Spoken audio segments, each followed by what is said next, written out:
Welcome, everybody, to our 17th episode of Magicians Without Borders Conversations. This is an episode that is very, very interesting because we're going to talk about how volunteer magic, it's very important, and sometimes it could be, interpreted as something different, but also where we have done it. And also, we have a great guest who is a mentalist and who has done a lot of volunteer work with his magic and has a very particular a way of doing this performance. And we'd love to hear from him in a little bit. So everybody, welcome. If you have some questions at any time, please, put them on the chat. I see here people just joining in. So hello, Erin. Thank you for joining. and everybody that's joining through, Twitch, YouTube, or Facebook. We're happy to have you.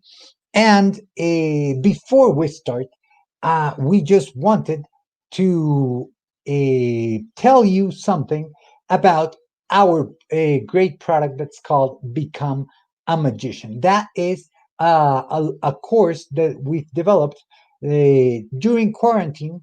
We all got hard at work at building this. So this is a magic course that it's online. You can go to learn.magicianswithoutborders.com, and there you can get a course that is called Become a Magician. This Become a Magician course is a great course that when you go through it, you can put on a 30-minute magic show by yourself. And you could do this, for your family, friends. It's taught by Tom Verner and Janet Fredericks, the founders of Magicians Without Borders. And it's a great, great course. You get a 30-minute magic show right here. You're going to see how it looks when you perform. You're going to have 13 sessions where on each session you're going to see a performance of a trick, and you're going to know how it works. You're going to learn it. And at the end, you have a little bit of a wrap up and some thoughts. So let me just take you inside the course, and so you can see how it looks. So this is how the course looks. You have all the sessions on the left. You can navigate through them. And here on the right, you have the video of the session. Videos completely able to be seen on a phone very comfortably. So you got the videos here. You can navigate through the different sessions here, and on each session you have actually the performance video and you have the explanation video. So that's the idea, that you see how a trick it is, and then we'll tell you the secret and how it's done, and you can actually become a magician. This is a wonderful course. You can buy it as a gift for some family and friends, and we will make sure that they get the gift, they get the email with all the access, so that they can then access the course themselves. And it's a great way to spend the holidays. So please check it out, learn.magicianswithoutborders.com. And so to start this show, let me welcome, as always, hey Tom, how are you? I'm great, Carlos. Could I just say one crass kind of commercial thing about Become a Magician? We call it Become a Magician and not let's just learn a whole bunch of tricks, because we don't just learn how tricks are done, but we really, really teach you how to do them with acting skills and storytelling skills. And in that explanation, the performance might only be 2 minutes and 40 seconds or 3 minutes, but the explanation might be 12 minutes, because we talk a lot about how to do the trick.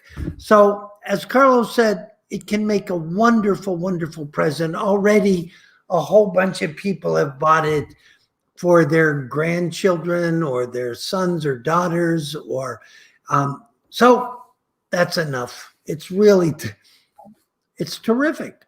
Cool. I really think it's terrific, and it's a very good initiation video if you want to get into magic, and also if you've seen or know the tricks. Your nuances on performance are just are wonderful to know, and to see see a seasoned performer teach you some tricks is just wonderful because of all the experience that comes with it.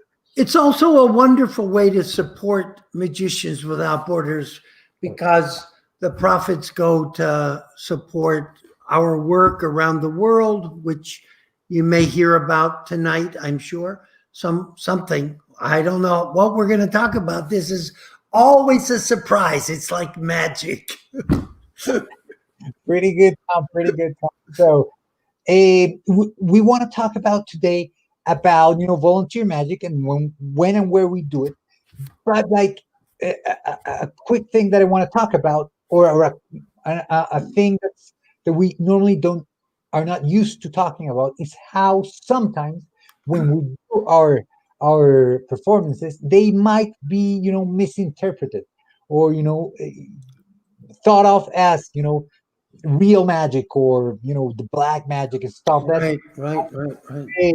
frightening for certain for people, or that they might perceive it as something that's evil. So I Right. don't know. In all your travels, in over 40 countries for over 1 million people, have you ever had that, like somebody misinterpret your magic, or have it, you know, they actually think that you have powers? Yeah, a lot of people, when they hear the countries that we go to, and we often go to them when there's war going on in those countries, and they say, "Aren't you scared?" And we have almost never, in almost 20 years, had any really, really difficult, scary moments. But I would like to talk about one of them, which actually, or I'll talk about two of them. One is very short and one is a little bit longer. Um, it was one of the very first shows we did in Ethiopia, in Addis Ababa, in the capital. And we were performing for what is called urban refugees. And these are often a very, very mixed audience of people from all over the world living in the city and as refugees. And they have kind of connections created by the UN High Commission for Refugees. So I was doing a performance, and my wife, Janet, who usually performs with me, was not performing that day. And she was standing near the back of the audience, and there were two people standing on either side of her. And one of them, I was doing my magic, and he was saying, he probably didn't use these words, but he was saying, "This is really cool. I love this. I'd really like to learn how to be a magician like this." The other one was saying, "He's a agent of Satan. Yes. Satan is making him do his magic. This is awful. We should not have this going on here. He's trying to hypnotize or do devil's work here." So they were the two responses, and they were in both ears of my wife. One was yes, one was, "Oh, this is awful." A very, very powerful experience was, I was in South Sudan, very close to the Uganda border, in a town called Nimule. And there was an awful, awful, terrible organization called the Lord's Resistance Army, the LRA. And it was run by this crazy man named Joseph Kone. And he thought he was the second coming of Jesus. Except he had abducted 40,000 children as soldiers, porters to carry his equipment, and sex slaves for his soldiers. And I don't want to go into the details, but he had invaded a small village called Jele up in the mountains. And he had abducted a whole bunch of children.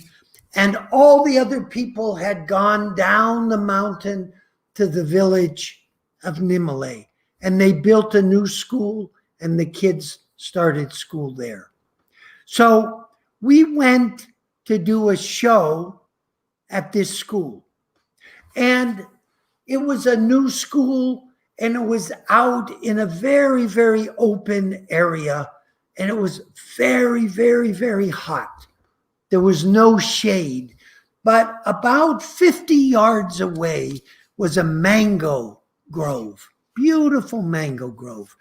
And so I met with the head teacher, and I said, "Do you think we could meet over in the mango grove so the children could sit in the shade. And he said, that would be wonderful. Okay, so we go over into the mango grove. And in the mango grove, there are a group of South Sudanese Liberation Army soldiers. And they are the good guys. They're really good guys. And they were part of a man named, I forget his name at the moment, John Durang. And he had recently been made vice president of South Sudan. And so we went over there, and these soldiers were really, really sad. And it turned out our driver talked to them, and someone had infiltrated their troops that day and had killed 2 of their friends.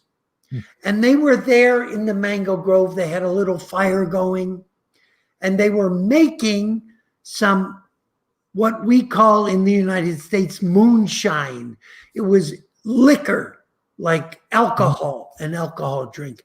And they were sad, and they were drinking, and they were drunk. And the backstory is, a few weeks before this, John Garang, their leader, had died in a helicopter accident in South Sudan. And they were convinced that he had been killed. So the kids come over. I'm standing up on the back of this truck, and I'm performing for the kids. And they're really loving it. And these soldiers are getting closer and closer, and they're sitting there. And my driver, his name was Maya. He was about 6'10". He was a Dinka, a tribesman. Wonderful, wonderful man. He learned how to juggle in like 3 minutes. It was unbelievable. He was just a So anyhow, he comes up to me and while I'm performing, and he said, these soldiers are getting angrier at what you're doing. And I didn't know exactly what he meant. So he said, be ready. We may have to end this show fast. So the soldiers stand up, and they are looking at me. And one of them, I remember, he was all in white. He had all white clothes on. And he's saying something. He's yelling at something at me. And what he was yelling was, this is the kind of magic that brought down John Garang's helicopter. And they pick up these AK-47s, these machine guns. And Maya jumps up in the back of the truck and knocks me down in the truck, jumps into the cab and drives off. And these soldiers pick up these guns. They never fired them, thank God. Maya got me out of there. But they thought that I was hypnotizing the children and I was going to abduct them like the Lord's Resistance Army.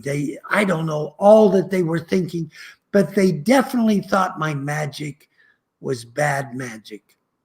And it was definitely a scary moment. But as I said, in 20 years, there's maybe been one other moment like that. But my magic was definitely, as you said, misinterpreted. Oh, yes. I mean, that's unfortunate because the reason behind you doing it, it's so different that how it's perceived.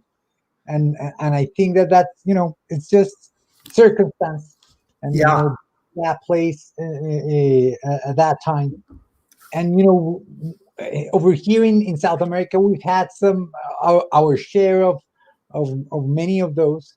I'm going to share a couple. One is, in rural Colombia, we were in a place called Barranca de Upia in a department called Meta, and we were there. We were helping a local NGO that was starting to do the grand opening. So they were going to do the opening at night. So we were walking a town, a small town of, I don't know, a few thousand people. So we were walking the town, saying, hey, how about we go? Hey, we're doing street magic and saying, hey, we're going to do a big launch on the plaza. Go to the plaza, to the main plaza. We're going to be there at 6. It's going to be a big show. We had a big show planned. And I remember we're doing it. It's some magic, right? And then the kids always come out. They're amazed. They call their dad. And as soon as the mom saw what we were doing, she yelled, jumped out of her house, grabbed their kid, and just pulled her out. And she started yelling, "Oh, that's devil stuff! Get out of here! We don't want that devil stuff with us. That's devil stuff." But she was super, super, distressed that Yeah. we're taking, the devil's work to their home. It was just, and all the kids were having a good time, and all the kids were like confused, like, oh, should I be having a good time that I'm having, or should Yeah. I follow, this lady that I've seen all my life? Probably she's right. They're young kids. It's very hard to make that difference. And that's in rural Colombia. So you know a way of their traditions are different. Yeah. uh, when you're doing it in a city like Bogota, right, or like in New York, you might think that their views are different, and they might have more open minds. But I remember with our education chapter here, one of the first paid gigs that the kids did was going to a restaurant. So we went to a restaurant. We went every Sunday, or it was like every other Sunday, to a restaurant, a wings place. It's called Wings with the C, and they do, they have wings and beer and hamburgers and whatever. And we were doing, table magic, table hopping on a restaurant, doing magic. And there was this family, and the kids were by themselves, right? They were already doing it. They know how to do it. When I remember one of the kids came to me and he's like, Carlos, I think I effed up. I'm like, why? Why? They are really angry. They told me, like, who taught me this, and I said, that my teacher was here, so they want to talk to you. And I'm like, and this is a restaurant in a high end place in a city, so it's not in rural Right. Colombia, in the city, in a nice restaurant. And I walk over, nice family sitting there, and a there's a mother with two kids. The kids are about, 13, 14, a little bit less, maybe 12, 13, 14. And the kid, there was a little boy and a girl. The boys, like this, and all red and like very angry, like, "Mm," right? And the mother's like, no, we're sorry, we just don't want this at our table. And we're like, okay, we'll go. And as soon as I'm going, I just didn't say anything. The kid just bursts, and she's like, "Why would you come on a Sunday that's the Lord's day and do this devil's work when we're eating? We don't want this. This restaurant is damn blah blah blah." And it's like, "Whoa, kid, like, relax, Wow. And it was this big burst, and we're like, "Okay, Are you saying the child said that? yeah, a 12-year-old." Wow. Wow. And Wow. Wow. they Wow. were hardcore Christians, and I don't know, it was just, it, and the mother was like, letting this happen, letting this go on, and so I remember that moment. I'm like, kids, let's leave it like that, Yeah. and one of our kids was like, no, but I want to show him that it's just, entertainment. Yeah. And I'm like, he just does not want to talk to us, right? Yeah. And it was a very, very eye-opening moment, that it does not matter what your background is, or where you come from, or where you live. Beliefs about something that you don't understand, or that you've never seen before, Yeah. might take over an experience that you want to be positive. Yeah. And that's just something that, Right. it's out of control. It's out of our I want to get on to our guest for sure, but I wonder what it is about magic that it gets attributed to evil, I know. to the devil. Why couldn't it be, oh my God, God must be working through this person that he or she can do such miracles, you know? Why is it the devil who does magic? I don't know. I don't know. I mean, I don't want to talk about it, but it's just a question, you know? It's perplexing. It's perplexing. And we're having some questions here saying that like the kid that I was talking about, he might have been, on the autistic spectrum, and might have been. I'm really positive that it wasn't. It was just his upbringing, because his mother was, encouraging him to say Yeah, it. I don't know. His sister was like that, also saying like, "Yeah, we don't want this. So why are you bringing this?" But he was just having a hard time. I But know here in Vermont, there are some parents who will not allow their children to go to school on Halloween, because it's pagan getting dressed up and all, anyhow, it's important. It's an important thing, but exactly, but it's the power behind it. And that's what I want to talk to our guest. That's why I think it's so important that we bring on our guest now, because he's a mentalist. So that on that avenue of magic, that can be highlighted even more, right? absolutely. Yeah. I'm interested in what Tommy will have to say about that. Yeah. Exactly. So I would love to bring him on because he's, a wonderful magician. His name is Tommy Burnett. He does a magic mentalism. He has been, doing magic for a bunch of years, and I want to welcome him to the show. So, hey, Tommy, welcome. How are you? Thank you for being here. Thank you for having me. Thank you for having me. It's so good to be here. Oh, it's great to have you. Welcome, welcome, welcome. Thank you, Tom. Thank you, Paul. Just You so, know, I just wanted to say, in my opinion, what Tom was asking, I think the main reason is because of Hollywood movies. A lot of Hollywood portrays magic as being evil, from the devil, from the evil leprechaun. Um, yeah, I've I've performed magic for many different groups, and it's funny. No matter how you present magic, people are going to react however they're going to react.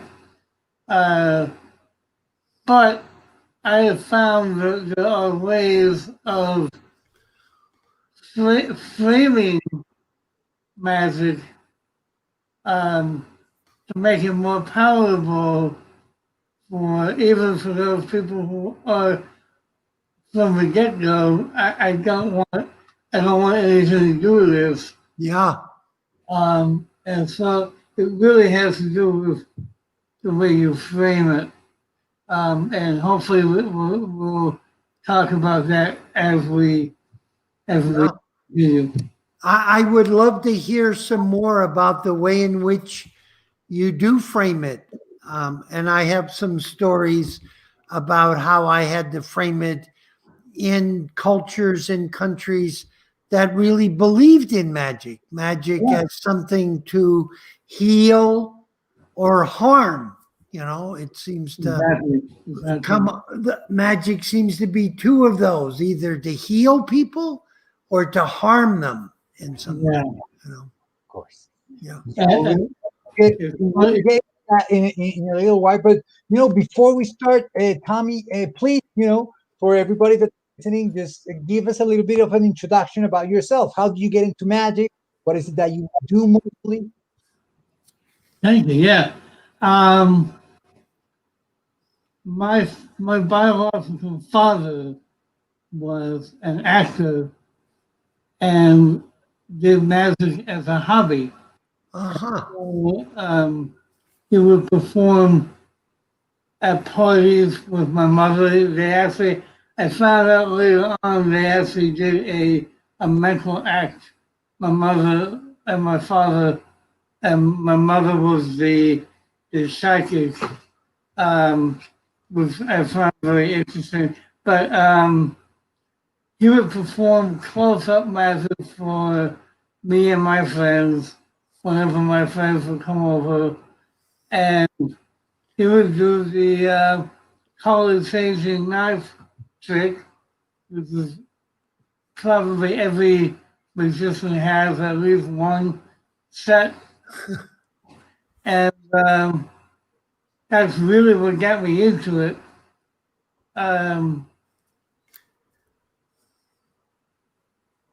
Yeah, I mean, it's really what got me into it. I started performing right away. I did my first live performance around the age of 7. I wasn't paid, but and from all accounts, I amazed everyone there, and they were the type of people who were not amazed by things. They were very analytical, and I believe they were all lawyers.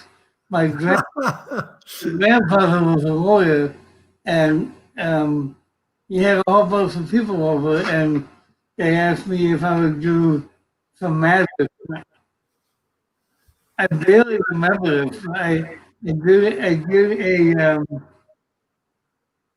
an AIDS assembly, and they were all floored by it. And So what cool.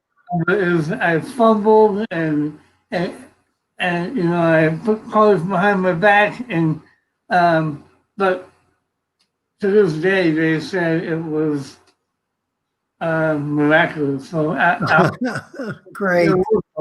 um, I got my first paid gig at the age of 12.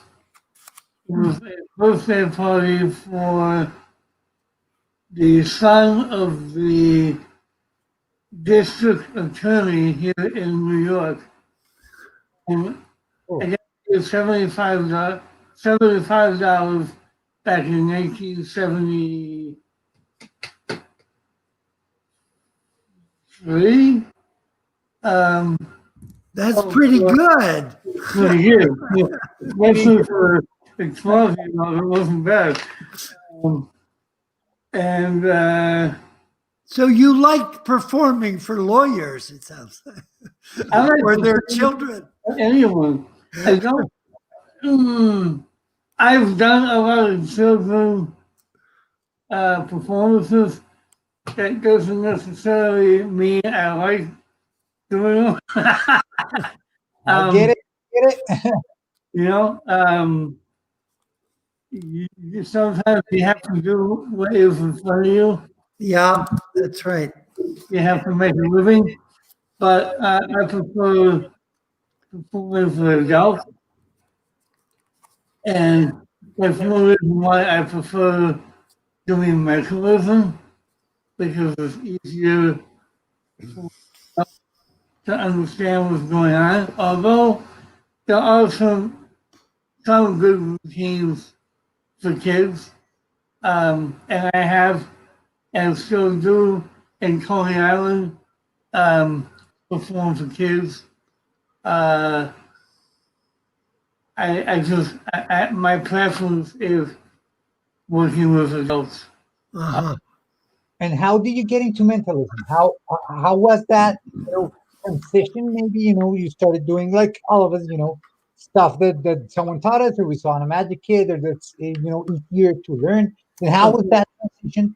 And I'm very interested in what you said. You said that you like mentalism because it might be easier to figure out what's going on, or to know what's going on. But why was that interesting to you, and why do you pursue it? This is merely my own opinion, and a lot of people disagree with me. But I believe that mentalism is the purest form of magic, because it doesn't rely on on props. It doesn't rely on, um, I can walk around with something this small and do like a 45 minute show, and have it be as entertaining as, bringing a whole bunch of props. That I have to have a vehicle to bring the props with me. Um, so there were a lot of factors involved. I think the main factor was um, the amazing Creston. I don't Oh know yeah. if you, I don't know if you remember him. Oh, I Uh, do. I actually saw him in Connecticut once. yeah. Um, he had a TV show back in the 70s for a couple of years, and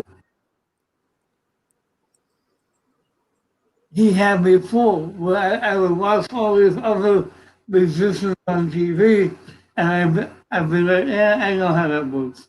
But I would watch him, and I would say to myself, Tommy, you know he's using magic, but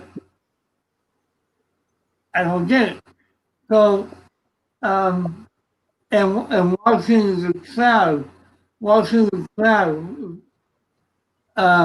was really fascinating to me because I've seen a lot of magic shows, and I watch the crowd, and you see it go, oh yeah, that was a nice trick, you know. But at a mentalism show, they don't do that. You're like, wow, how did he do that? Yeah. So um, that kind of played me as well. Um, but years later, I have been doing mentalism for about, well, mm, let me back up one minute. Um, Somewhere in the 80s, I was getting tired of doing the same thing day in and day out. Look at me, ta-da! I even have ta-da on my wall over here to remind me that it's not about the ta-da moment all the time. Occasionally, yes.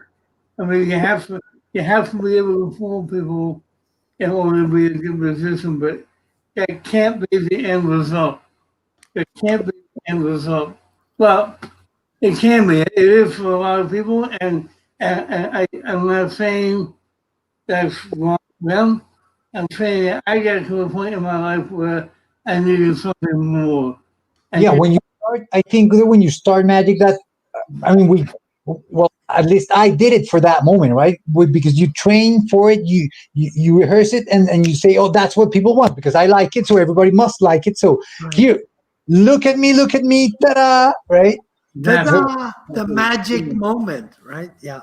yeah. yeah, And again, there's nothing wrong with that. I mean, that's how we were all taught in the beginning. But um, the great ones, like people like David Copperfield or Doug Henning, or going back further, Houdini, Wilson, Alexander, um, they knew something that at that point in my life I didn't know yet. That there was something more than ta-da, It was like, can I can I make an effect on you that would change your life for the better? If there a way I can take my magic and raise your, for lack of a better way of putting it, raise your consciousness to a better place, Uh-huh. right? Yeah. Um, and that's when I first heard about my mentor, Kenton Nepper. I didn't meet him until years later, but that's when I first started learning things that he had written. Um, slowly but surely, my performances went from here to here to here, all the way up to here. Um, and it's because it wasn't about me anymore. It was about what can I do for you, Mhm. and still keep the magic alive, still keep the mentalism alive. But again, it's not so much about wow, it was amazing. It was more like how do you get inside my head? How do you get inside my heart? Uh-huh. How do Wow. you how do you touch me like that? And Yeah. people coming back to me 5 years later saying, I remember seeing you perform, and what I remember most is that you touched my heart. You know, um, and that's worth more than millions and millions of dollars. And I how Tommy do you frame it in such a way that you touch their heart rather than their head? The tada sort of happens in the head, I think. But Yeah, the heart, can you say anything about how you frame things or you yeah, know? yeah. Um, you have to size up your audience very quickly Yeah, and figure out what kind of audience you're looking for. It doesn't work on everybody. Um, not everybody is ready to hear what I have to say. So um, I frame it as I believe that magic exists, and I believe that real is real magic, and I believe that real magic is inside of everyone. And some people call it God, some people call it this, some people call it that. I don't have a name for it, but I want to show you some stuff, and you can make up your own mind whether you think it's a trick. That's fine. If you think it's real, that's fine. yeah, Um, but- and so people make up their own mind, and it's not like is. I think where people get defensive is when when a performer comes out and just does the thing, um, and just kind of puts it out there, and uh, people get scared because they don't know what they're looking at. But yeah, if you open up by saying, "Look, I'm just a guy doing some things," um, By the way, how are you today? Where are you from? Uh, um, yeah, connecting. I think it's very exactly. Yeah, like we're yeah. I'm doing my thing. I'm up here. We're usually on a stage, and we have all the attention. And exactly. but hey, Yeah, we are here. We are peers. We are the yeah. same. We are equal. We are and yeah, trying to get that into the performance. I think it's a challenge though, but I It love it. took years and years for me. It's taken years and years and years. Um, I can walk out on stage, and within the first 3 minutes, I know what kind of people I'm performing for, and I know pretty much where the performance has to go in order for it to be well received. Um, I almost always start out by saying, look, I'm a guy, I was born with cerebral palsy. Um, it's taken me many years to get where I'm at now. I've had my own challenges, just like you. Um, I'm nobody special. But let me tell you this, right? And then I go into it, and by the end of the first effect, I look and see how people react.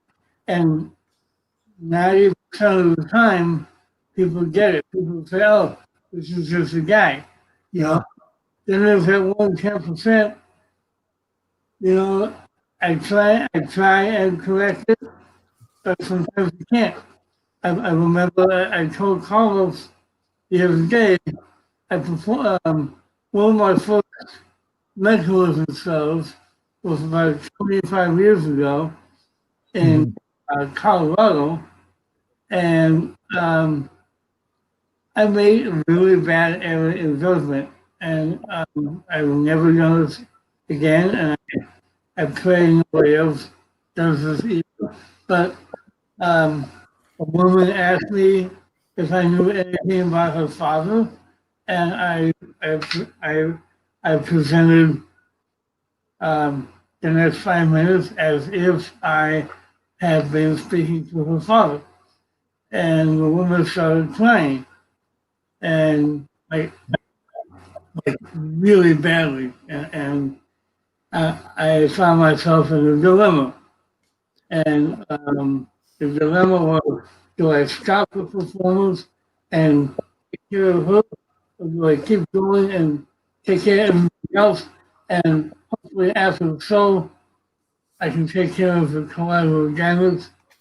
And I decided to take care of everybody else, and that woman used to be a friend of mine. Does not speak to me, has not spoken to me ever again. Yeah.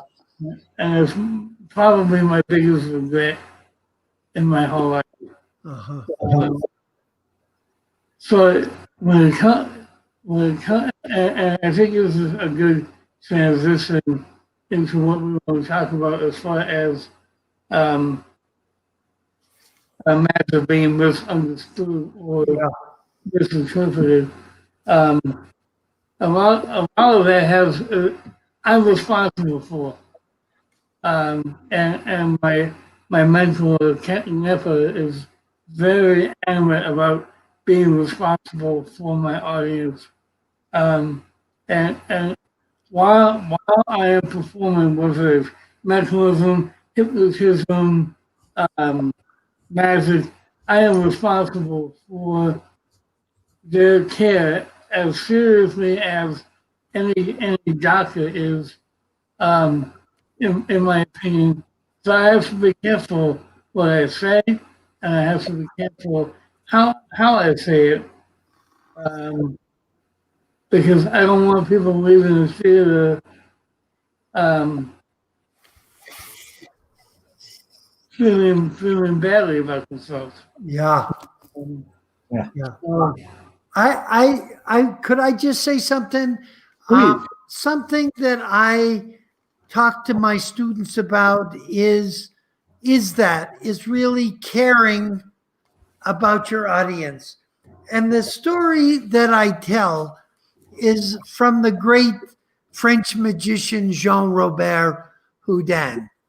And Houdin had a theater in the center of Paris, and every night there was over 1,000 people came to his show. He's often thought of as the father of modern magic. And there was a storm, a blizzard one night in Paris, and only 6 people came to the show because the weather was so bad. And his stage manager came backstage and says, Jean Robert, there's only 6 people out there. Should we do the show? He said, absolutely. Bring them up front and have them sit there. So he does his entire evening show for 6 people. He usually for 1,000 people, but for 6, he did the exact same show. He came out after the show in front of the curtain and he thanked them. And he said, to show my appreciation for you coming out on a night like tonight, the curtain opens and his stage manager had set a dining room table. And Jean Robert proceeds to produce 6 meals from one of the finest restaurants in Paris, which was right next door to his theater. And he invited them up on stage and had dinner with those 6 people. I said, that's the way you need to respect your audience, whether they're 1,000 or 6. And it's just a lovely, lovely moment in the history of magic. You know? Yeah. And Yeah. what you say about connecting with your audience and also being real, the way you're talking, being real, not being some super duper wizard or whatever.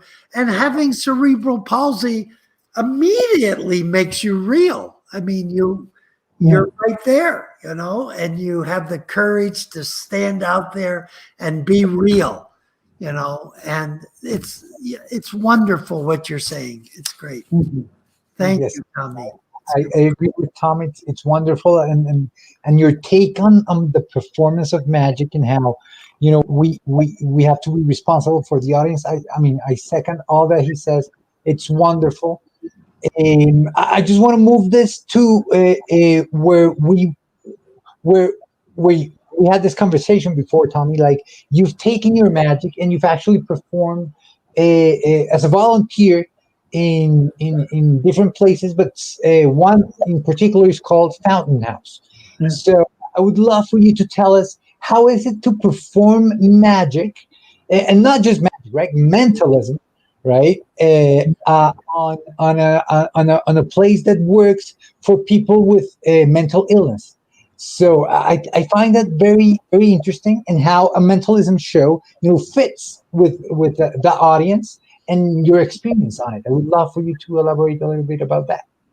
Yeah. It's not easy because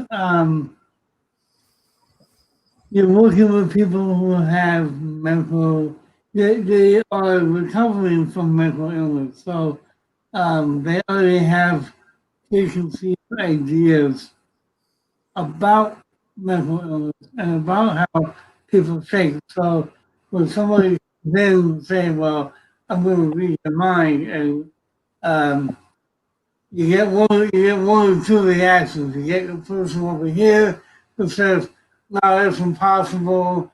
It's gotta be a trick. We're trying to figure it out." And they're watching me very carefully. Same way that would be if I was doing a magic show, a straight magic show with props, and they're burning my hands, you know.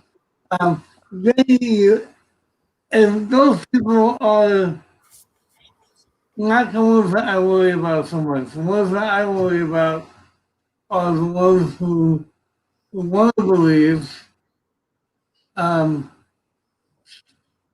because of their mental illness. And while it took me a while to figure out how to handle it, because I would have people come up to me after the show asking me to do private readings for them about their problems because they believe that I could really read minds. Now I do readings on the side, but I tell people that these are not psychic readings. You know, I read tarot cards, I read runes, I read palms, um, but these are they don't make me a psychic, right? But even with what do you call it, with the statement of this is not real, people are going to believe it whether they want to. People are going to believe it anyway because that's how they're bent, right? You know, if I forget who said it, but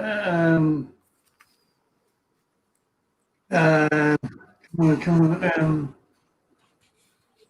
never mind, I can't remember. It'll come to me.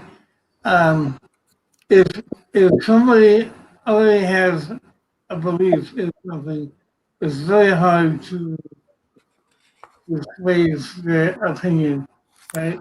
So you kind of have to look around the opinion and say, so, you know, some people believe this is real, other people don't. I'm not, I'm not claiming this is real. I use tricks, I use psychology, I use analysis of human behavior.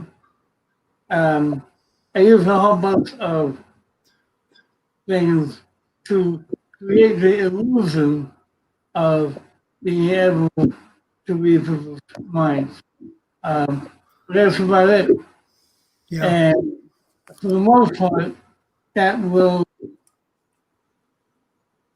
give people the assurance that they're safe and and no harm will come to them. And I think as a performer of the mystery arts, um, that's my responsibility is to make people feel safe and to let them know that no harm will come to them. I've actually had more trouble with the people that work there than I've had with the clients. And they don't call them clients, they call them members. But yeah, so it's kind of like, I don't know, have you ever performed for a little kid and like, let's say you do like a first drop and you pretend to put it in the other hand and they go, oh no, it's in the other hand. It's in the other hand. But rather than thinking about, they know it's in the other hand. It took me years to figure out what that was all about. And that's all about how the older you get, your perception changes. But when you're a little kid, you don't understand that some people lie and some people are good people. You know, Okay. you believe everything, right? So if somebody goes like this, right, you don't know it's over here. It's not until they get a little bit older when somebody lies to them and they experience that to the disillusionment Yeah. with me, the illusion is actually taken away. Then it's very interesting. Um, so I kind of answered your question, but not really. I'm trying to, and maybe you can help me find the right. Well, here's kind of where my mind went, and it's a very simple kind of thing in some ways. That it was a really big moment in my development as a performer. That my job, and this has a lot to do with responsibility for the audience and whatever, um, is that my job as a magician was primarily to entertain the audience and to make them have a really good time and not necessarily to fool them. You know, that's maybe important, or there may be those kind of moments. And I think I learned that from from children magicians in some ways, like Silly Billy. I mean, he's all about entertaining the kids, and every 6 seconds they should be responding in some way, laughing or saying something or doing a magic word or a gesture, and they're engaged and connected. And with adults, you do it in different ways, with stories or being connected and personal. And that was a really big move for me to realize my job was to care for the audience in an entertaining kind of way rather than fooling them, you know. Does that make any sense? Does that? Absolutely, yes. Yeah. I used to work at a magic shop for a few years, and I would get young kids coming in asking if they could show me something, see if you could fool me. And I would roll my eyes because it's like, it's, first of all, I don't care if you fool me. secondly, that's not what it should be about. So, and I would try and tell them, look, if more than that, they'll be like, yeah, all right. Let me show you anyway. And it's like, it's because of these programs on TV like Penn and Teller Fool Us, you know, and so the younger crowd, that's what they think it's about, and it's not. I mean, yeah, don't get me started on that. I think part of what that is so many magicians try to fool other magicians. Yeah. Well, how many times do we perform for other magicians if we're real magicians? And that's just such BS trying to fool other. It's like card juggling or something. I don't know what it is. It never interested me at all. Yeah. I think that can be tied back to the ta-da moment, to look at me, right? To like look what I'm capable of and what I can pull off. And yeah, I think that some of us might trust on it some more than others. But yeah, I think it goes back to that moment where look what I am able to do, right? Like, and this is hard to do, and look at it. And yeah, I don't know. Yeah, let me show you something that's great. I think it comes back to it. Yeah. We need to start wrapping this up. So, Tommy, I would love to ask you a question. Like, I love your approach to performance and and how we talked about, setting up the audience and sizing them up, and having that performance be real and connecting, and have the experience of the audience really be an enhancement on their day, and that experience of the now. And I think that's very, very interesting. But I still think, of course, it's a challenge. It takes time, and each of us will do it in a different way.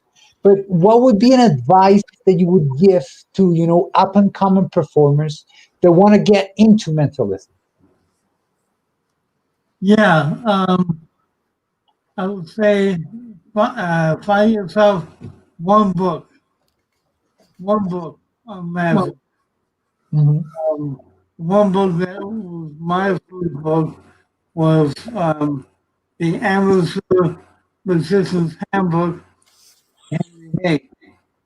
And there is a lot of really good stuff in that book, even though it says amateur on it.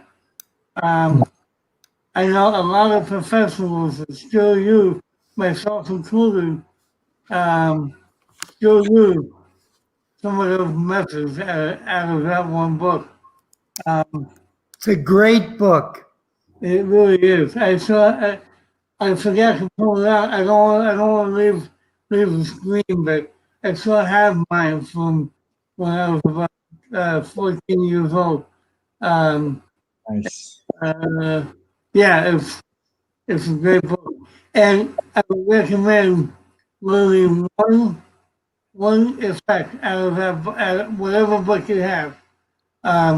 Learn that one effect and learn it really well, and perform it for as many people as you can, and and take note of what the person says and feels and reacts, Yeah.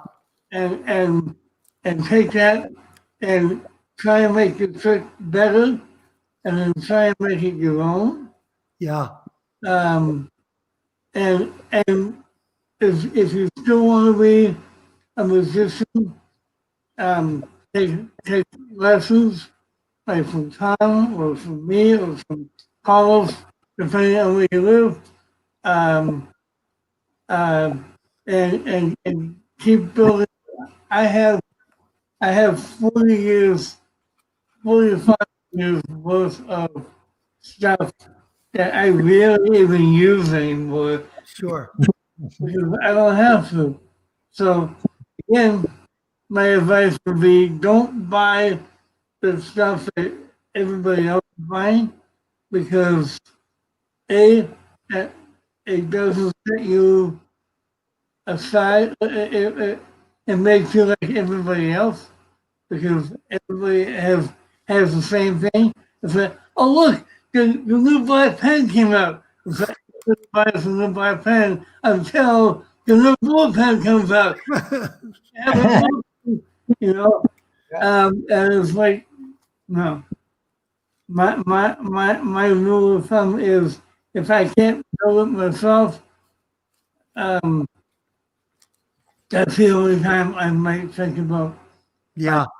Okay. What you said about how many tricks you do or whatever. I think it was Harry Keller. He was coming out of the stage door and some young magician came up to him and introduced themselves. And they said, I do 250 tricks. And Keller looked at him and said, I only do 8. Yeah. But I do them really, really well. And they're mine. Yeah. And that is a mark of a real professional. If you look at all the professionals, their act is exactly the same, but they do it extremely well because they've been doing it every day for years. Yeah. They may add something new, or they may take something out, but it's pretty much the same thing, except for people like David Copperfield who don't need to do it because, you know, they have the money and they can build a whole new show, you know, and it's fine. But for mid-level professionals, most of us do the same act, Over. you know, with a little variations in there. But what makes a master is like when Eugene Berger might do the gypsy thread. It was the first time he ever did it. Every time, Right. you know, it was so real and alive. But he did it. Yeah. Anyhow, Exactly. Yeah. okay, Carlos, you want to wrap things up here? We could talk all night. We could stay in this conversation for hours because it's so engaging. I really do hope that, Tommy, we get you in the next episode because we want to continue this. We love your take. Unfortunately, we try to jam as much as we can on just an hour show, but it was amazing for us to share this time with you, Tommy. We love your approach. We wish you well on whatever's coming, and we hopefully can connect when we can go back to New York. Hoping it's not too far in the future, and we could do something there together. I would love that. That would be great. Okay. Thank you so much, Carlos, for inviting Tommy, and thank you for coming. This has been totally delightful. Thank you. Yes. And frustrating that it can't go on till midnight. Yeah, I agree. I'll come back. Get All back. right, sometime, please. We have a thing because we have a show in a couple of minutes. So We do. We have to do a show. Yeah. That's Yeah. crazy. All right. Yeah. I want to thank everybody that's been on the stream. Erin has been very engaged. Thank you, Michael. Thank you for being there, Laura. Thank you for being there, Jason. There's a bunch of chats going there, so thank you all for being here. This has been great having you here, Tommy. And I hope that this is not the last time. Have wonderful holidays, Tommy, and a blessed new year. Thank you so much. You too. All right. Good night. Good night, everybody.